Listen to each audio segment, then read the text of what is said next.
And while we're waiting for people to join, I've got a little question prompt for everyone. Maybe I'll just throw it into chat. So yeah, let us know what brings you here today while we're waiting for others to join. I think we might be expecting a few more.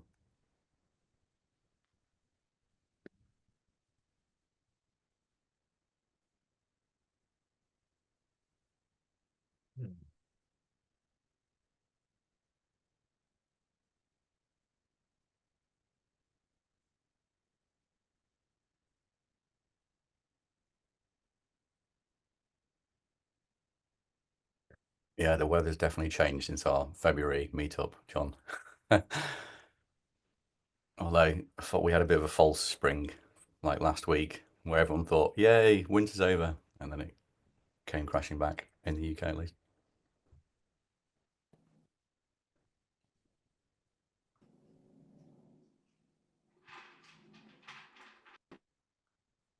So hi everyone just joined in. We've just got a little prompt in the chat just while everyone's coming in that we can all sort of read along to, which is what brings you here today. So feel free to chip in with your, why you've decided to join us.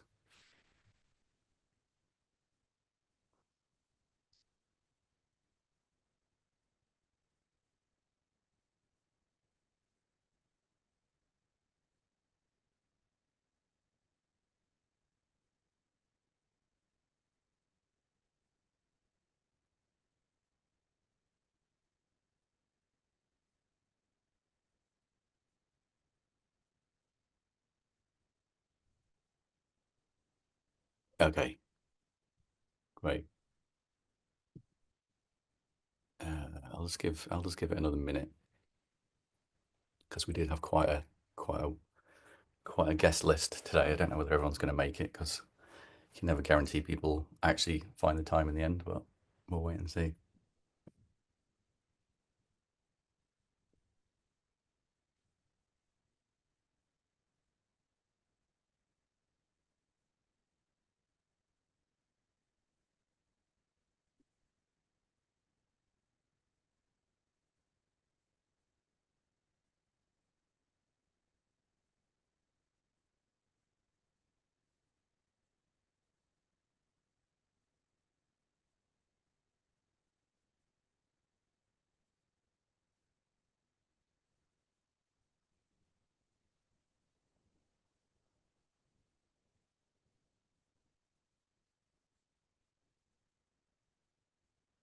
Hi to the few people just joining. We're just waiting a minute or two, maybe, just for like any people still coming. But feel free to chip into the chat with what brings you here today.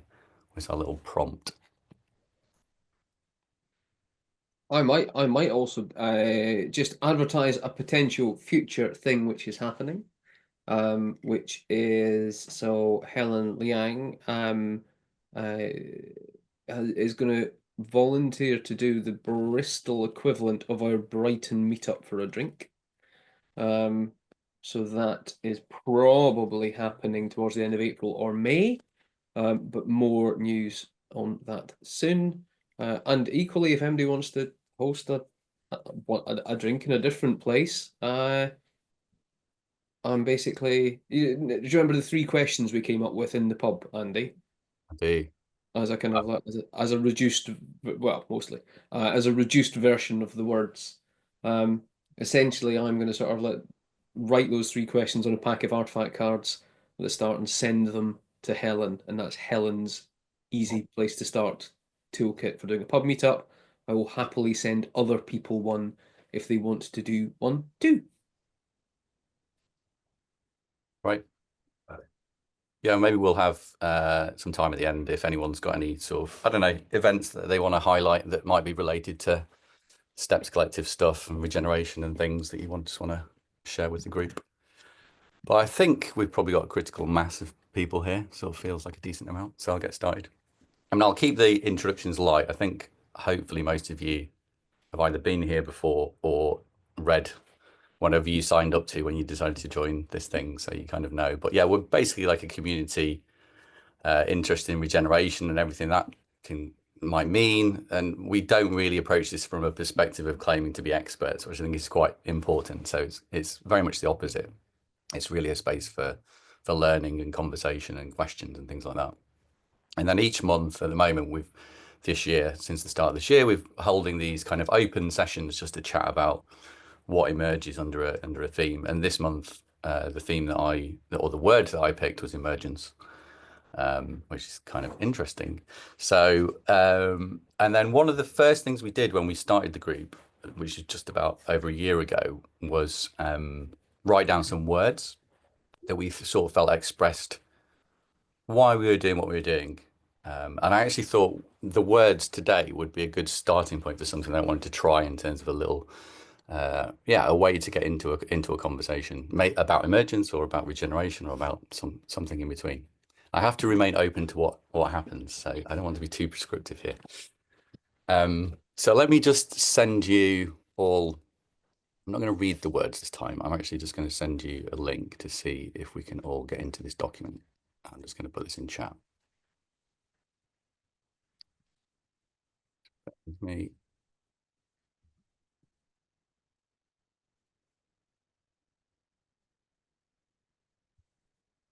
So hopefully everyone can see the link in chat. If you just want to click that, and maybe I'll share my screen in here as well, just so we can have it recorded.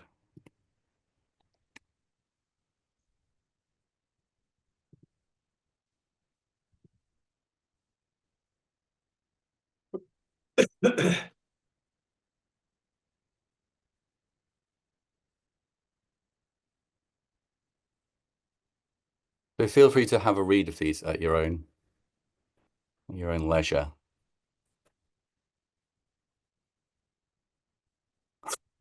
If someone just copied and pasted and replaced it with something. Do I need to like control someone's history?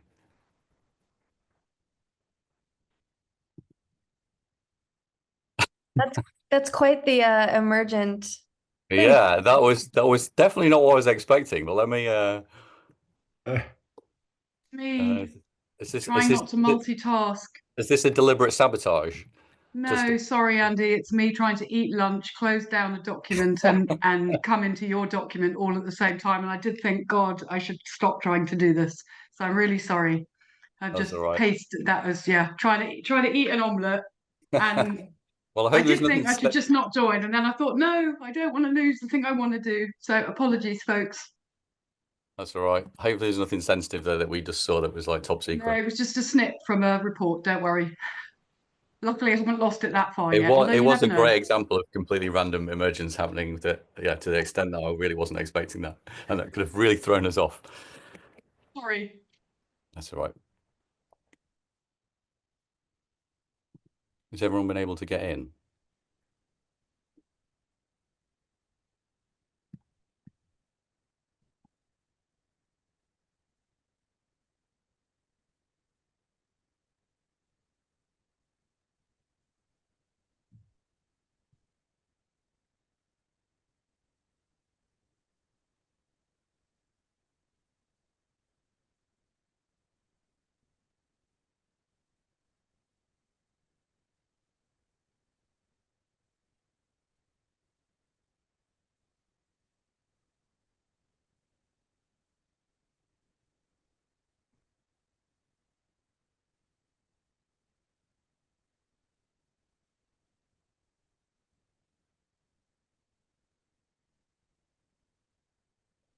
Thanks for reposting, John. Yeah, so if anyone's just joining, I'm sharing screen, but we're all in this document just having a read of these words, which is going to be a starting point for us in today's conversation.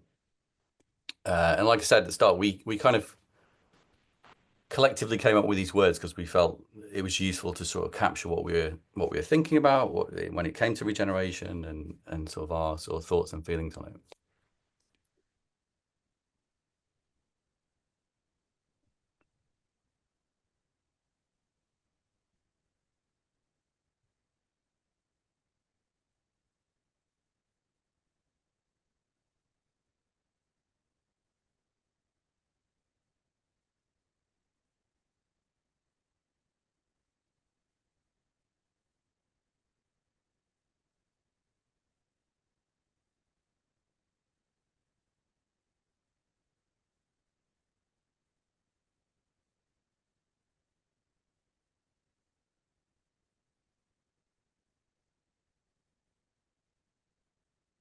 Get nervous whenever someone highlights all the text. I like that they're called anonymous bat though. So if you've read that, I'm going to use this as a jumping off point.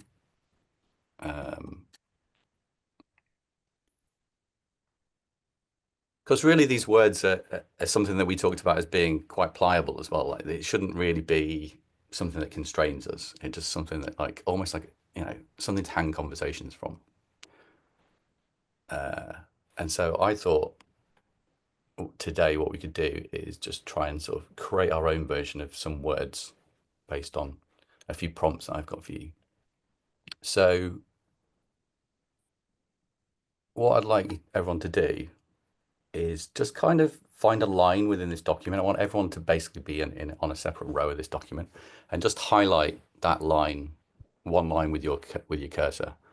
And ideally, you know, we want everyone to be on their own line. So, and you'll know that it's someone's already on your line because it'll just be highlighted basically. And everyone's anonymous here. So if that helps liberate you in terms of what I'm just about to give you a prompt to write, then no one will be able to identify what you do, and no one's going to ask you to explain what you're going to write. Andy, I just had to jump out of the room. Can you say that again? I just want everyone, are you in the document, Andrew? I am, yeah. So I was just saying, if everyone could just highlight a line in that document, kind of doesn't matter too much which line. It might be a line that like resonates with you. It might be just a random line. I just want everyone to kind of be in that document somewhere and have a row all to yourself.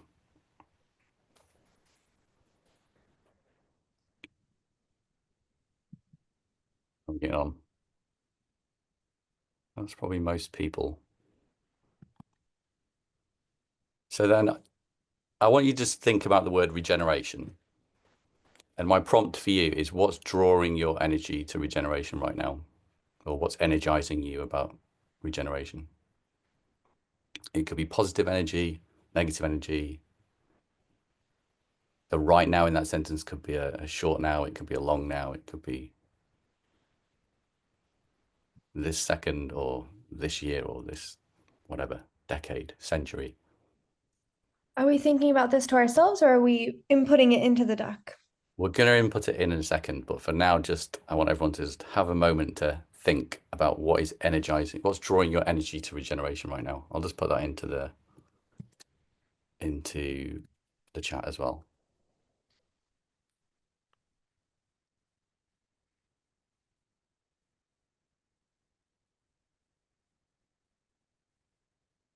And then with your line still highlighted, I want you to write your words into that document. It doesn't have to be a sentence. It doesn't have to be a well-articulated thought. It could be a word, a collection of words, a phrase. And I just want you to overwrite that line in that document with whatever words are coming to you.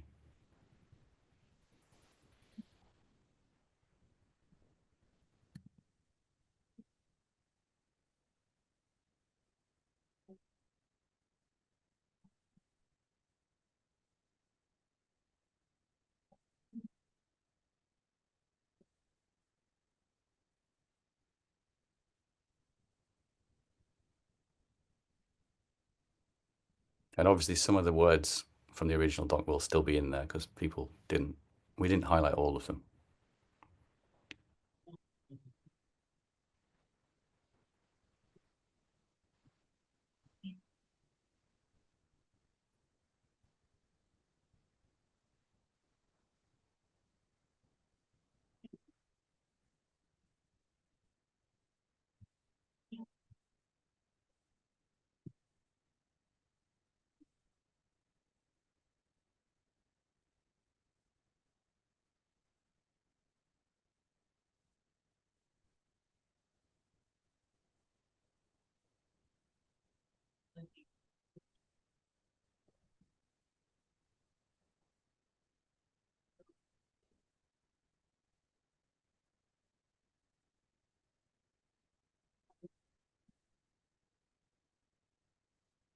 So hopefully everyone's had an attempt to sort of write some stuff down. So have a look around. It probably doesn't make that much sense at the moment because, you know, it's disparate thoughts from all of us, but kind of interesting to just have a look around and see what other people may have written.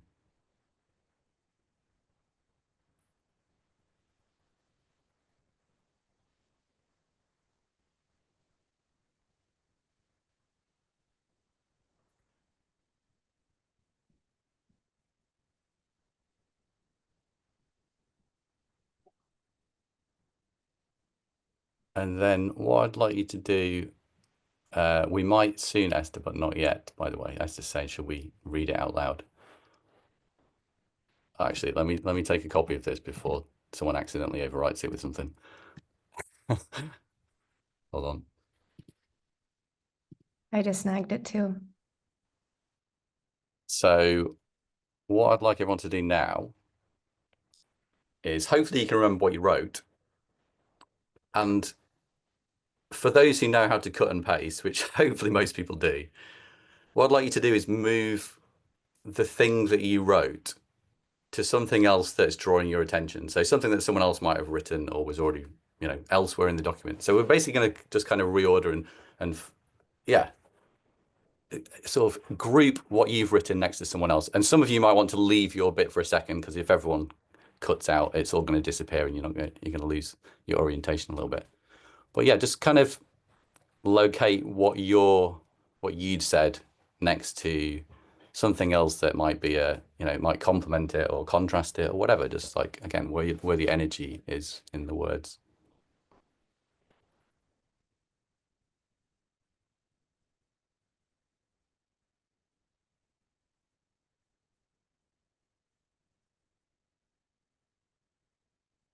Sorry, Hubert was asking copy and paste or cut and paste. So yeah, cut and paste. So we don't want duplicates of the same thing, if that makes sense. So just like whatever you wrote, move it around in the document to be closer to something else of interest to your words.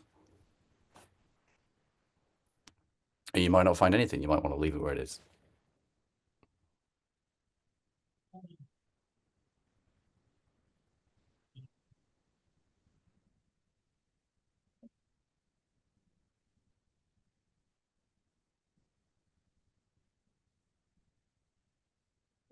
Okay, it looks like most people have settled.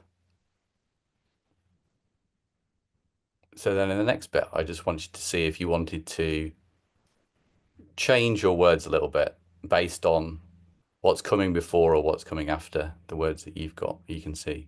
But still try to keep to the words that you've written. So don't try to sort of impose on the other things yet. You can probably tell where this might be going. So yeah, see if you can kind of create a flow between, or you know, just be influenced by the things around you in the words.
Looks like people have settled a little bit again. Just going to take a copy of this one. Okay, and then just the last round I was going to suggest. It's actually already like quite impressive to read. The last round I was going to suggest, just feel like no rules. basically. Like, do you want to like change what someone else has written? Do you want to reorder the document? Basically, just feel a little bit into something that you feel might be missing or you want to change. So try to be as unrestrained as you feel you can politely be. Or maybe it's okay as it is, but basically it's one last opportunity for you to just kind of play around with what's come out of this. Again, you can take stuff out, you can, put it back in again if someone's taken what you didn't want taken out.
Again, it sort of looks like it's sort of settled down a little bit.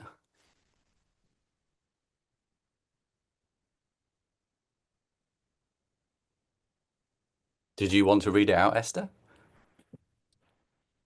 Or am I putting you on the spot now? Just because you suggested we should read it out loud.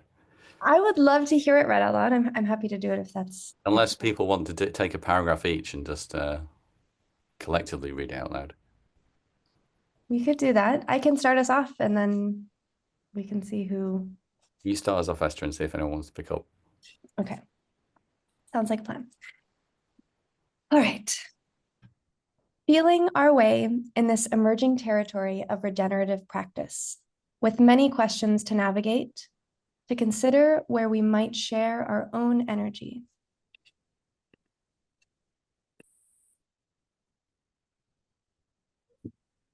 The ever-emerging power of nature in the world leads us to more than sustainability, a guiding light for intentional action, continually seeking our way because where we are isn't where we want to be. There must be a better way. Moving forward is the only way to emerge.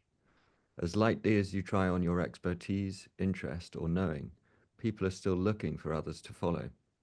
And they turn and ask uncertainly, am I doing this right? Just a second before you were going to ask them the same thing.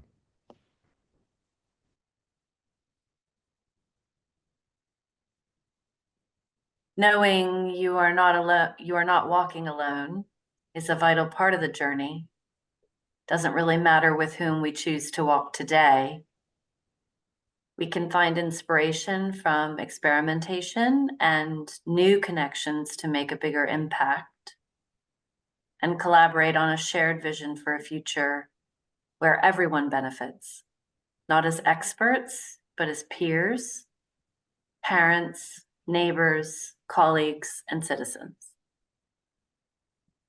How might we help others who feel scared and confused to find the trail, unsure of what's around the next bend or over the next peak?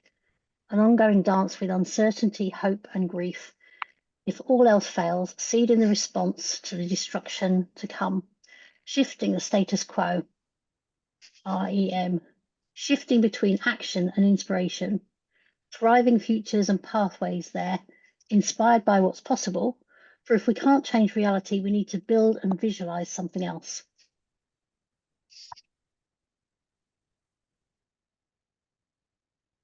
All our stories are unique, and all voices are welcome, following the stream upwards and searching for a better way to flow back down. Because life always finds a way upstream and is whispering urgently to start, to start, to start now. I think you all deserve a collective round of applause there, to be honest. Well done, everyone. Also in the reading was very impressive. Yeah, someone take a copy so we don't lose that. We'll obviously share that back with you, but you also have the document itself. Who knows, maybe someone will change it overnight. We'll come up with another set of words. So I'm just gonna stop sharing that for now. You're welcome to either stay there or come back to Zoom so you can see a few more faces. Yeah, I didn't know what was going to happen there. I've not done that before. I've had similar experiences of writing poetry as a group, where everyone writes a line based on a prompt. I don't know if others have done anything similar. And it was quite interesting how quickly something came out of nothing. And even here, like, yeah, I wasn't quite sure how far we'd get before it started to make sense, but I don't know, it seemed to make sense quite early on, actually, which is kind of interesting. So maybe just one final prompt, and then I'd sort of open up to like a conversation, you know, verbal conversation, as opposed to it's been quite sort of just working in a document. But maybe a prompt in chat for now is like, what does emergence mean to you? Let me find that question and just paste it in. But yeah, what does emergence mean to you? And put that into chat for now, just so we can see what everyone's thinking.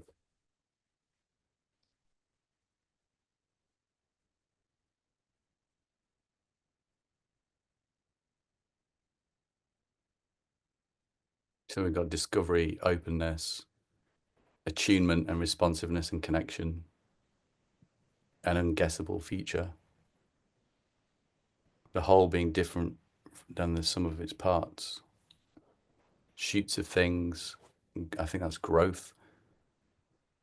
Principles of emergent strategy. Emergence used to mean seeing things that we recognize coming forth into being. It now means that we are looking for things we have never seen before and trying to make sense of it. Making room for a more capacious, is that? I don't think I've ever used that word before. An enlivening wisdom to break through. Predictable and unpredictable births from a system.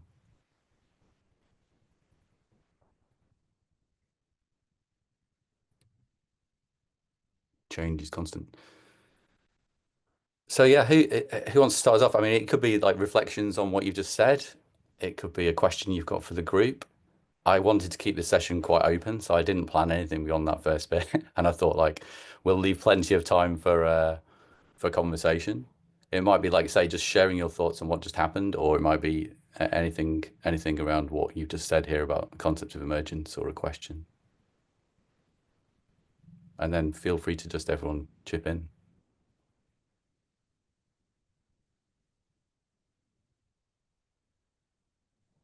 To throw in something. There was when it wasn't the end bit, but there was a kind of like after the initial first everyone typing a question and then moving things around.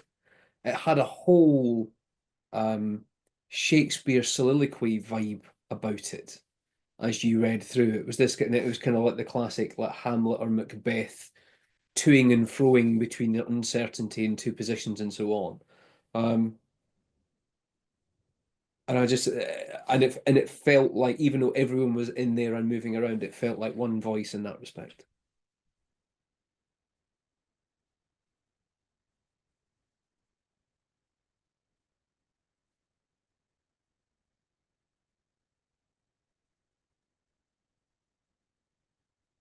So I think this is maybe a bit of a meta comment, but I think this conversation to me is emergence, and conversations in general are a really great example of emergence, where, and especially the ones in which you lose track of time and you try really hard to remember how we got to where we're in the conversation and how that thread got pulled together and everything. That for me is like a really wonderful example of emergence.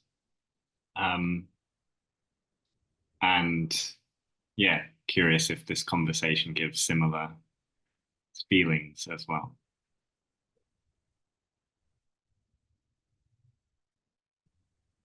Yeah, from my perspective, I'm definitely interested in, I think a lot of the ways that we collaborate are still governed by a lot of rules. Even when we try to create spaces for more creativity and openness and space, I think there's still a lot of rules-based stuff that goes into acts of like facilitation. And for me, like, yeah, even just I was trying to think of a way, again, like whether or not what we just did is emergence or not is kind of like not really that of interest to me. It was more this idea that of like being open to the uncertainty of what was going to happen, but also trusting that actually you do get something that comes out of it that has a sort of collective intelligence to it, which can still sort of surprise you in a way. Like, I don't know if people feel like, oh yeah, that represented exactly what I had just had in my head, or whether it did actually turn into something that was, yeah, different to the sum of the parts, more than the sum of the parts, whatever. But I'm definitely interested. Yeah, from my perspective, I'm interested in finding ways that you can collaborate. And remember that was just 15, 20 minutes. I think it was like 15 minutes at most. And it was amazing how far you can get with quite a relatively simple prompt. I'll just quickly add on to that. What I'm thinking is the level of emergence kind of is dependent on how many variables you have. So you added a few different variables in how you facilitated. You also kind of gave some structure for it, and you also then gave sort of a free rein thing, but there are some implicit rules. Maybe people didn't feel so comfortable deleting the whole thing or whatever. But also, if what you choose to accept as a variable or what you want to control. So that initial thing where someone's posting a whole different set of text, image, bullet points of like random investor stuff, like we could have used that as an input, but sort of I think somewhat collectively decided to discard that. So part of emergence to me is like which variables do we also allow to be let in and kind of actually respond to. And then there'll be other things that just emerge which we actually kind of have to respond to, and we don't really have a choice in a way. It kind of changes the whole dynamic. And say if like your internet dropped, Andy, for example, probably we'd have to respond to that, whereas the other stuff maybe we don't have to. So yeah, that's where my head's at. I couldn't stop thinking about AI as you were doing it. So you were always using us as a kind of chat GPT. I wondered if we should call it EI. It's like emergent intelligence, almost like a sort of hive mind thing, but you know, very different from AI, because it was us. Well, is it? I don't know, whatever. But that's I was also sort of thinking all the way through about emergence and what sort of planning and the relationship between the two. So I think John's talked about trellising and that kind of thing. But you know, so things can emerge on trellising, but in some ways the trellis is a sort of a plan that exists. But you were sort of throwing out some of the frames that were within which we were emerging. So it wasn't quite as you know, emergent as in some ways I suppose it might be, and hence back to the AI thing. You know, how emergent is AI actually, because it's really kind of responding to what the questions that you're asking and stuff. But that's what's in my mind. Yeah, there's definitely that whole balance of prompting and what's accepted by the group versus what isn't, back to Joshua's point of like when Pins accidentally pasted something new in, it was almost like systemically we were probably going to reject that quite quickly because it felt like too far. So I guess the prompts for me were just a way to like lean you towards a space that it felt more acceptable to not conform to a set of predefined rules. And yeah, that was the only reason why I did it that sort of sequentially. So it was very much more like starting with a more autonomous sense of what you wanted to communicate versus something that then started to be influenced by things. But yeah. Just really quickly on the posting, Work. and I'll maybe come back to the AI in a minute, but there's a lot on the posting thing, etc. It'd be as an emergent exercise, it would be a really interesting thing for everyone just like post the last thing you were reading before you arrived at this thing. Well, that's a different form of emerging thing. On a Miro board, you go sort of like, and then you have slides, bits of reports, pictures, whatever else, and so on. What was the last thing that you got? That as an emergent thing is really a nice way to bring people into space as well. I have something I want to jump in, but also Kirsten, I know that you had unmuted yourself at some point, so happy before I jump in to give you side space. Sorry, my camera has died, but when I was thinking about emergence, and John, I think you've posted about the VUCA world before, we all come to everything with our collective experience, which is the past. And the past is maybe not a predictor of the future. Things are changing too fast. And so, when we're thinking about our scaffoldings, our trellising, that's our past kind of trying to hold up whatever it is that we do in the future.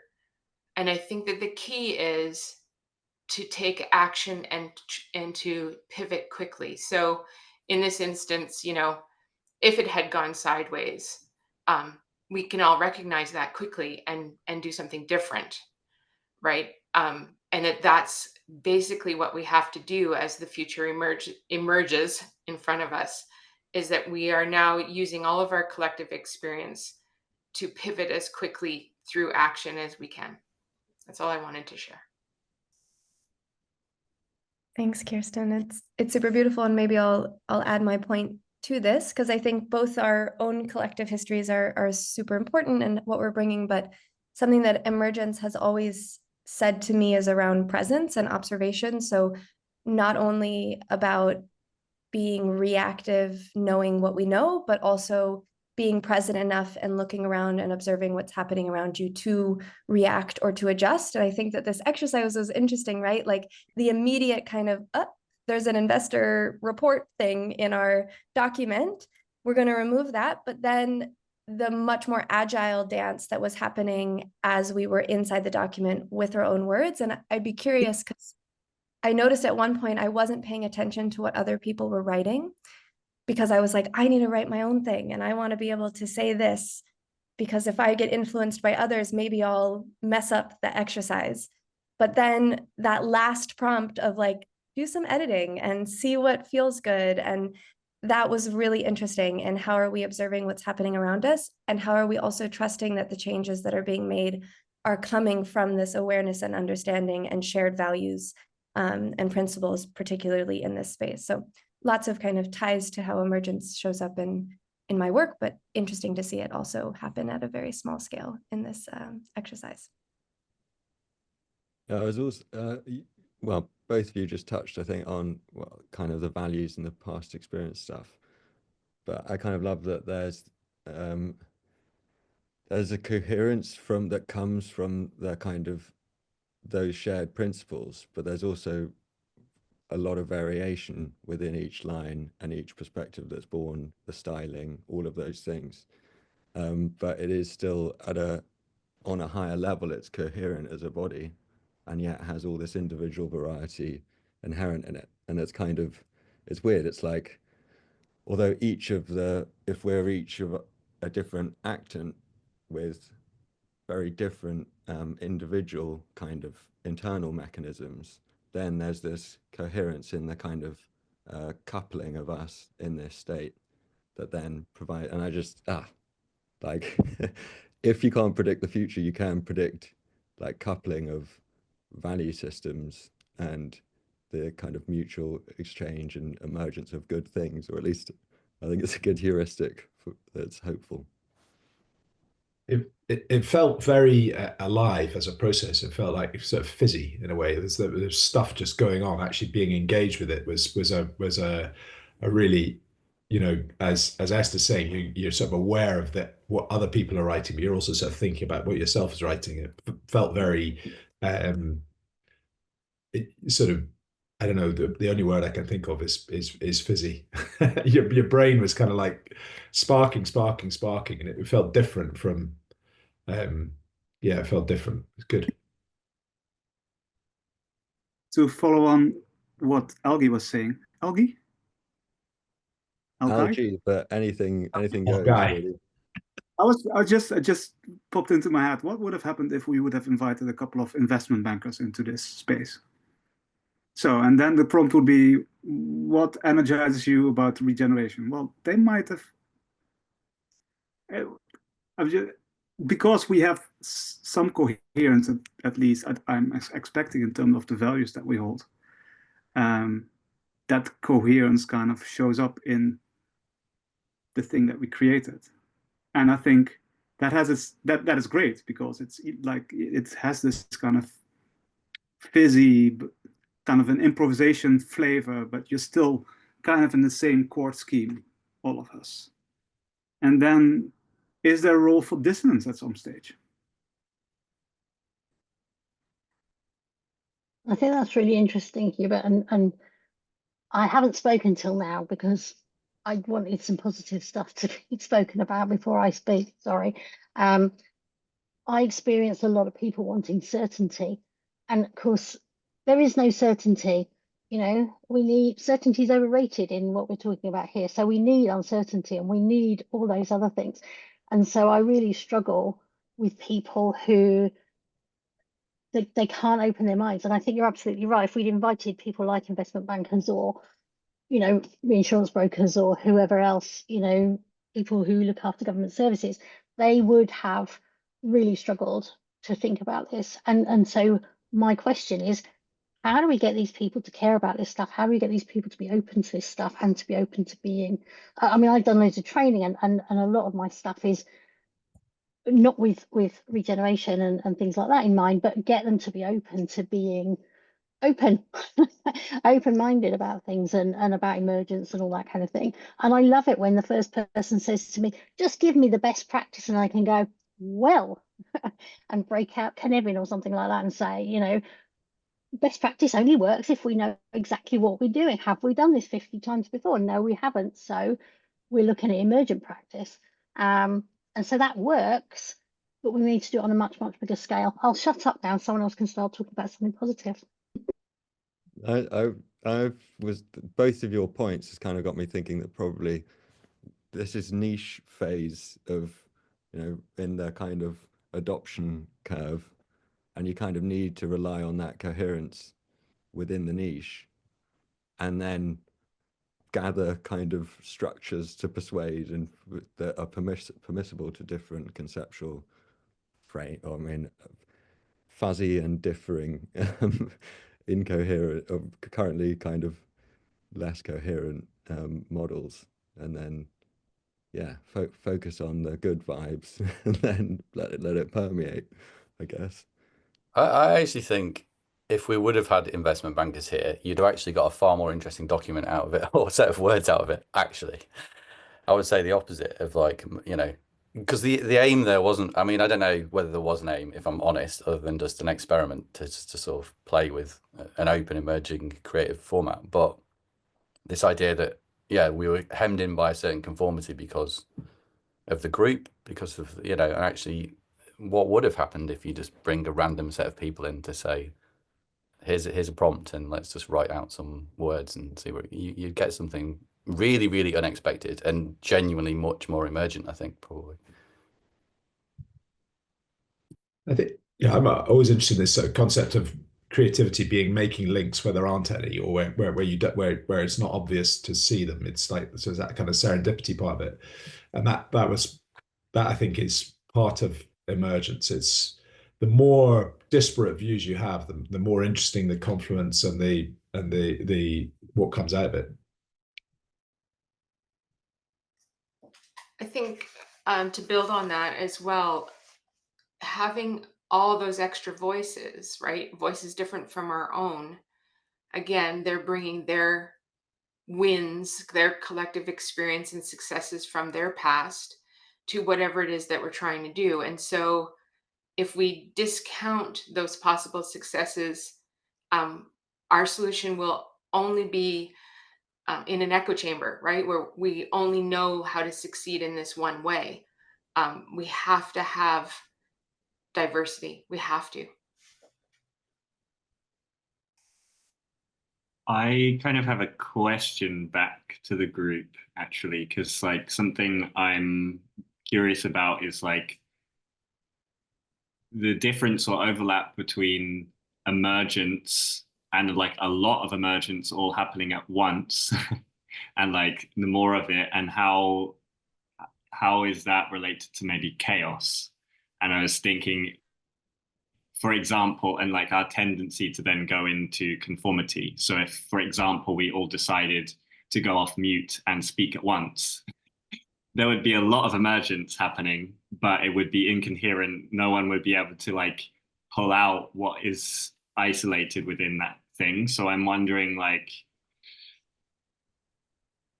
the question is more around like, yeah, when does emergence become chaos? And is like emergence always a good thing? Is there like, kind of coming back to your question about setting rules, Andy, sometimes having rules or structure is actually good to sort of somehow contain the amount of emergence or maybe chaos that is happening.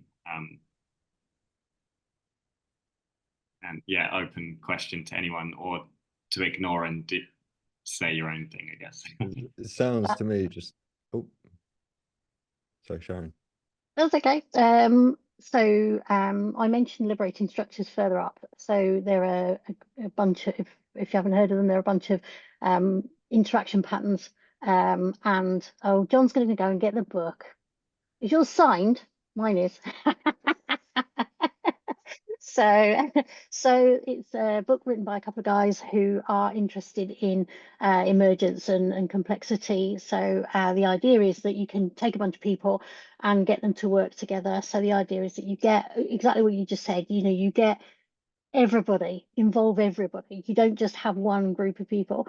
There are some principles, and one of the principles is, well, actually, if you think about liberating structures, that's the name of it.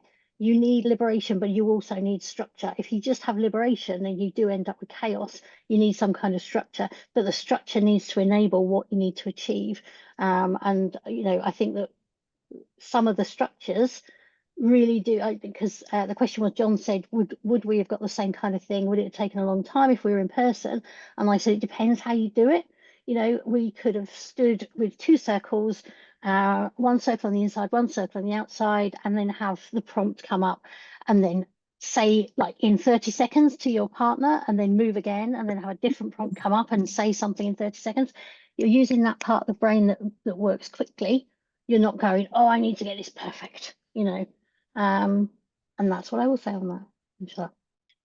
Maybe a small point. I think it's interesting because Sharon, and there's a few folks in here that are facilitators, and I think it's interesting to think about the lens of facilitation and how we would bring this group together. But then also when we look at like unfacilitated spaces, right? So I've been spending a lot of time in libraries and looking at libraries and how these types of interactions engage, where there isn't someone who's necessarily trying to create that liberating structure, yet there's all of these other social contracts that we've kind of signed with ourselves and with our communities and with our neighborhoods that make it so that you do hold the door open for the gentleman who's coming through, and maybe you ask them how their day is, and then perhaps he tells you how his day was and it wasn't great, and then all of a sudden you're in a conversation with someone who hasn't had a nice day and you weren't quite ready for it, but maybe you've developed connection. And I think that is really interesting in how we attune ourselves to these, you know, you can also call it serendipity or spontaneity. And I think in the same vein as your question, Joshua, of like,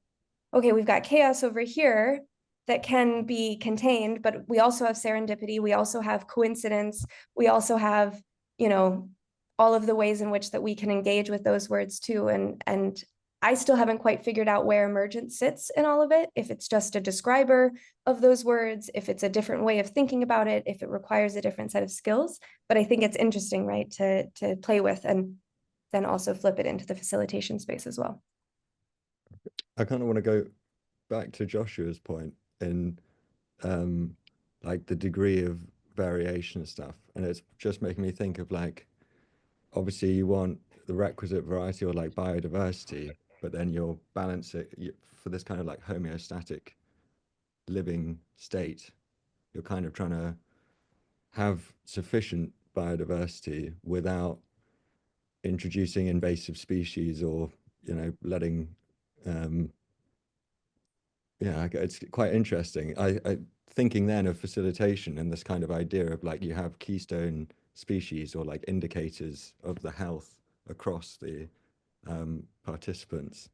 And yeah, it's interesting thinking about like energy flows, the species that are distributing that energy and the work that they're applying, the kind of work that they're applying it in. But yeah, these are just starting thoughts about balancing chaos and emergence.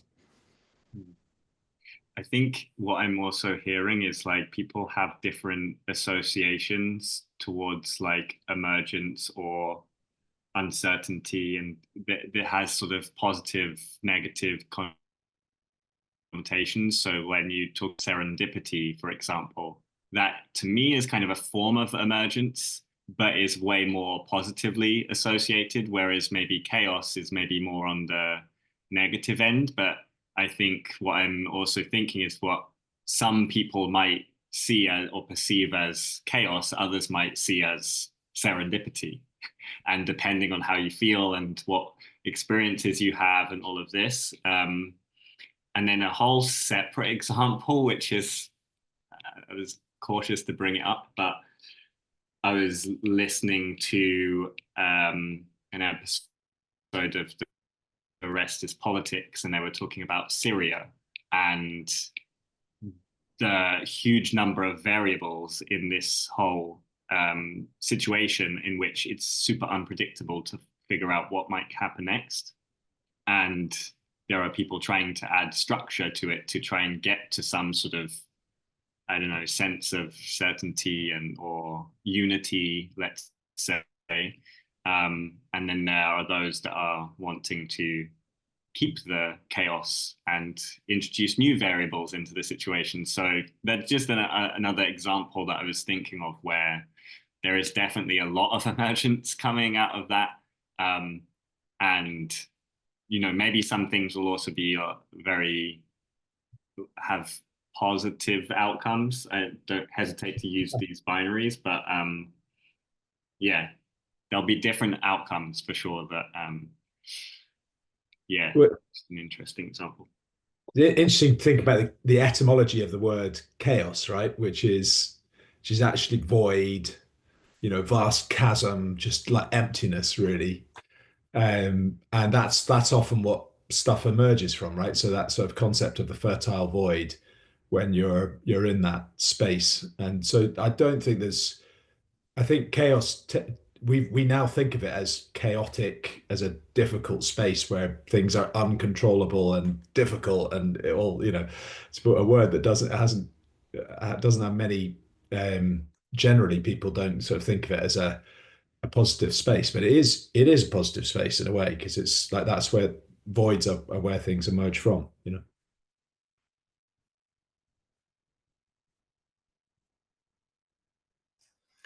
We also think that chaos is only chaos until we can recognize something, and then we see a pattern, or then we see the emergence, right? So building on that idea that it's the void that things are grown in, and then we recognize, right? But we can only see that looking back, not when it's happening.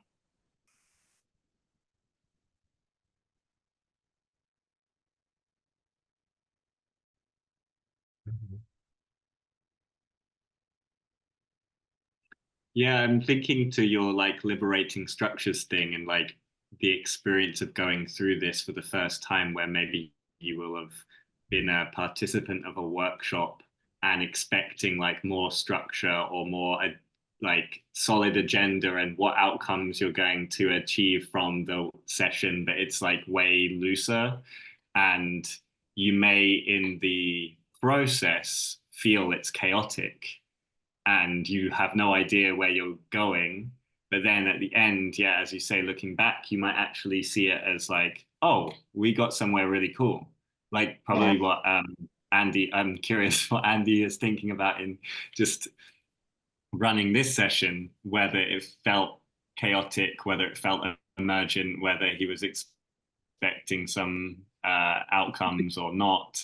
Yeah. Definitely doing kind of 2-day training things of liberating structures or user groups. We've tried all sorts of different things, but the best way to do it is to get the people together because they're interested in it, and then to just start and to say, okay, what we're going to do is we're going to do some things. I'm going to give you some simple instructions. I'd like you to do those, and then we're going to explain afterwards what we've done, because then they experience it, and then you say, right, this is why we did that. This is why the structure worked in that way. This is why we grouped you into 3s or 4s or whatever. This is why, you know, we were doing it in rapid iterations instead of letting you carry on talk for half an hour or whatever. And so that was really helpful. And in fact, we did it immersion, which is a 2-day thing, and we got someone to volunteer. we grabbed someone who we knew was confident and said, can you run this first thing for us? We'll tell you exactly what to do. So we just gave them the instructions and they did it. Like, they hadn't read the book, they've not got anything to do with liberating structures, they ran this thing. And that was a brilliant way of introducing it to people, and to be able to say, anyone can do this, you know, anyone can do these. These are really simple interaction patterns, and you can see the outcome, you can see what's happened. But yeah, definitely people sometimes go, oh God, this feels really, really chaotic. But as you say, by the end of it, as long as they don't run away at the tea break, you know, by the end of it, they feel really good about it and can see the value. I'm aware that we're almost on the hour, so if people do need to start dropping off, feel free to dip out or anything. But also, if people want to hang around for a few minutes after, that's fine too. Just one last. Oh, go ahead, Esther. If you... I just want to make a small announcement because I'm gonna have to jump off at the hour. But next month we'll be chatting about some of the harder, more firmer things, but would love to bring the same amount of energy. We're talking money, and Joshua, it's with Martin, so hopefully you'll be there too. And looking forward to seeing some more faces in April. Thank you so much, Andy. This was lovely. Thanks, Esther. Thank you. The last thought I was going to say, and I think it relates to Hubert's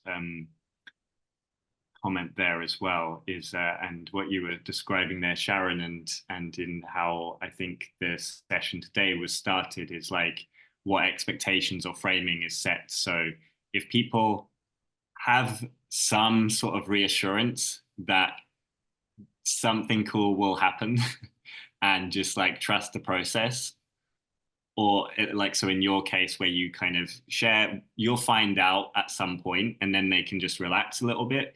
And I think even just the fact that today's session was named Emergence, I was probably coming in expecting some unpredictability or not even expecting too much. And so I think all of that helps build a certain sense of tolerance to chaos. If you go into it expecting some certainty and some structure, and then there is none, then you're like, what the fuck?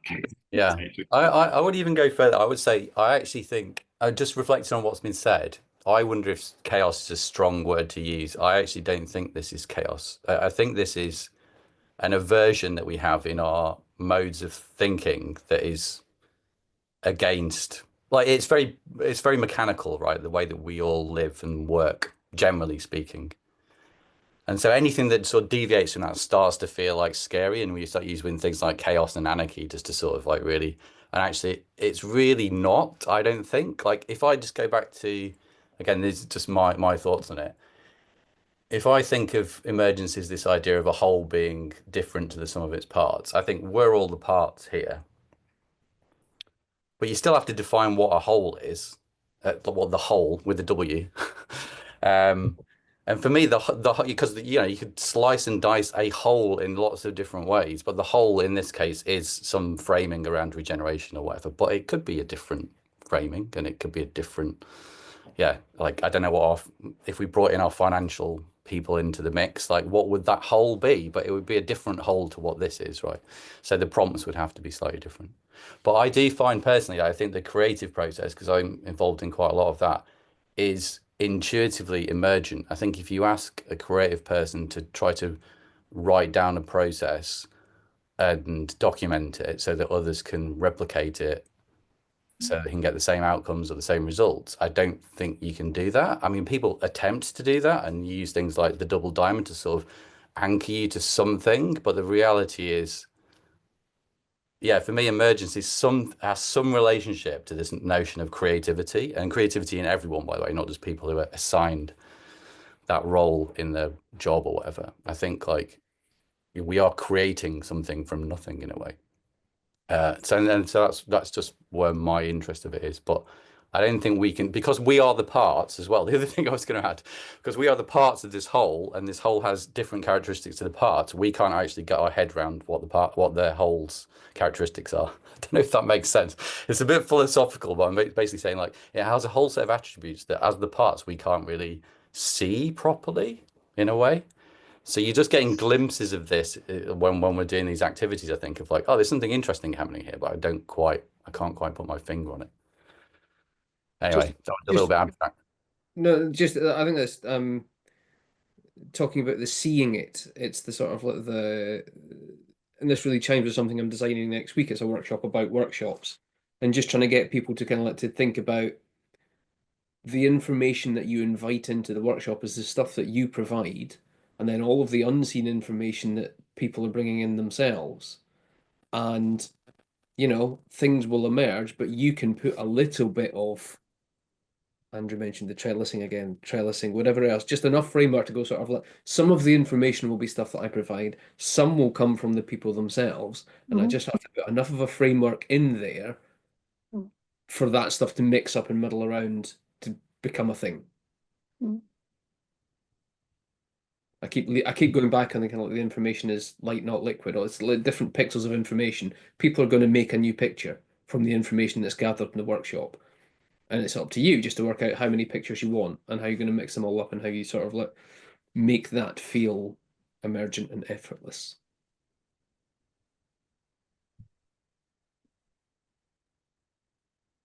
Can I hold that up again, says Sharon? Yes. Is that the That's the creative process. It's start, and then there's all that stuff, and then there's a little hiccup at the end, and then you go, well, that's what it is, isn't it? I'll send that through. Well, feels like that might be a natural full stop, John. Thanks for the final thoughts. And yeah, I think Esther already said this, but we are back again next month, and Esther's hosting that one on money. So maybe Pins, you can bring your financial thing back. Money.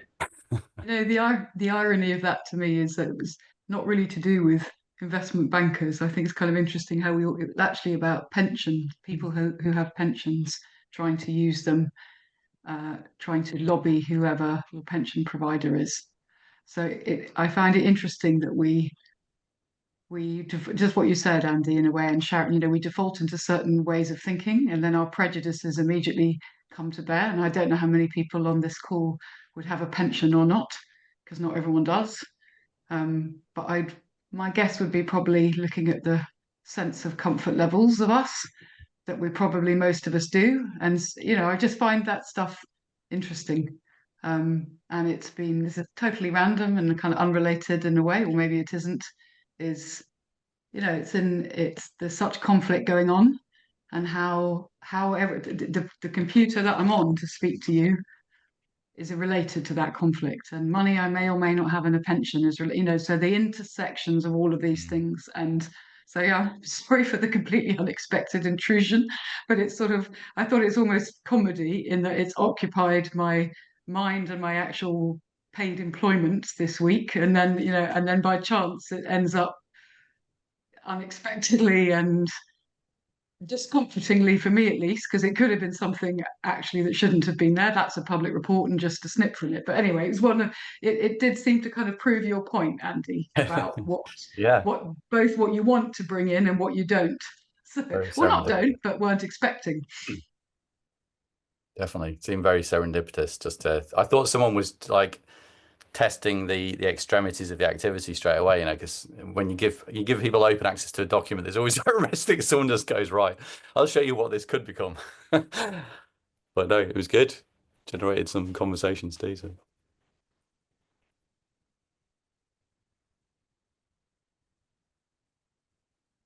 I'm going to stop the recording now. That sounds good.